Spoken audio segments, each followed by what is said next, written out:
If you're a regular viewer of The Prisoner, you undoubtedly picked up on the very irregular element in tonight's episode, namely the appearance of the same number 2 for the second week in a row. The use of actor Colin Gordon as the ulcer-ridden number 2 in both The General and A, B, and C once again provides food for thought about the running order of The Prisoner episodes. The way the series is usually shown, A, B, and C is episode 3, and The General is episode 6. But by placing them back to back and reversing their sequence of play, as we've done, both episodes take on much greater meaning. For instance, after his failure to break the prisoner in The General, we can now understand why this number 2 is so driven to succeed in A, B, and C. And consider in this light the heightened impact of the final shot in tonight's show. Number 1's red phone beeps insistently while number 2 cowers behind it. After 2 failures in a row, he knows what's in store for him, and we know that we'll never see this number 2 again. Perhaps what best supports our theory about episode order is that A, B, and C was filmed after The General. McGowan was so impressed with Colin Gordon's number 2 that he invited him back for an encore performance. Tonight's episode dealt with the prisoner's dreams, which brings up one of the most interesting and complex questions of the series. Are the events enacted meant to be real, or are they the dreams of a paranoid ex-secret agent? The dream theory adopts the notion that all the action of the series takes place in the mind of the prisoner, which is certainly plausible. As a secret agent burdened with confusing problems of conscience, his dreams would provide the battleground, or the playground, on which he could subconsciously work out his conflicts.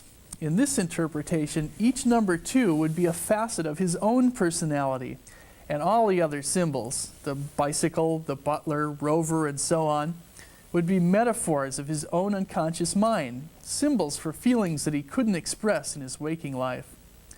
There's a lot of evidence to support the dream theory. In each episode, for instance, we see our hero pass out and then wake up in the village. Cinematically, this is a typical way of introducing a dream sequence. And we'd expect that as his dreams get more and more deep, the sequences would become more and more bizarre, which is what we witness in the course of the series.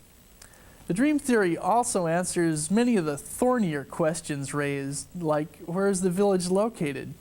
In this case, it's a simple answer. It exists somewhere between his left ear and his right ear.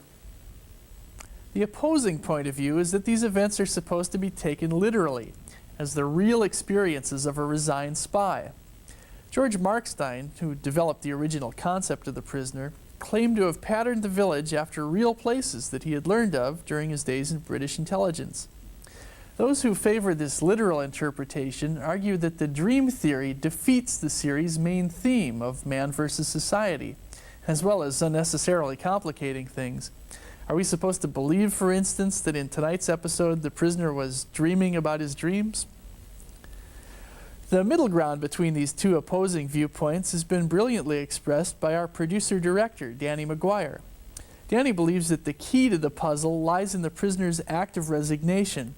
All motivation, action, and reaction is built around that single act, and the entire series, therefore, could consist of the thoughts our hero has while on his way to resign, a kind of stream of consciousness as he contemplates the numerous possible retributions that could come to him as a result of his resignation.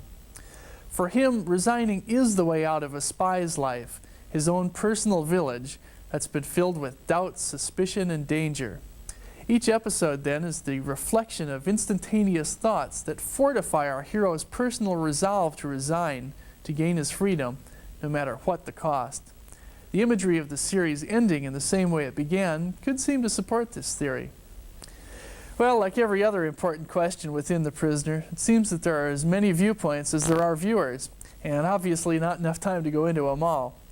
Perhaps the best conclusion we can come to about this classic 20-year-old series is that it's one that definitely resists pigeonholing.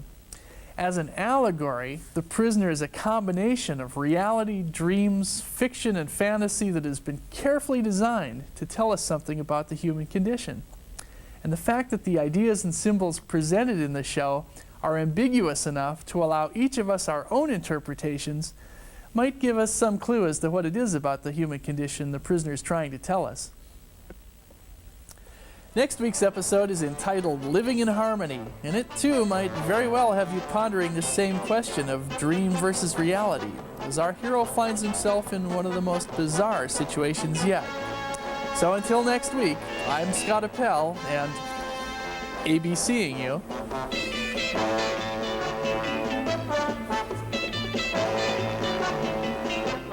Hello again, I'm Scott Apel, your host for The Prisoner here on Channel 54.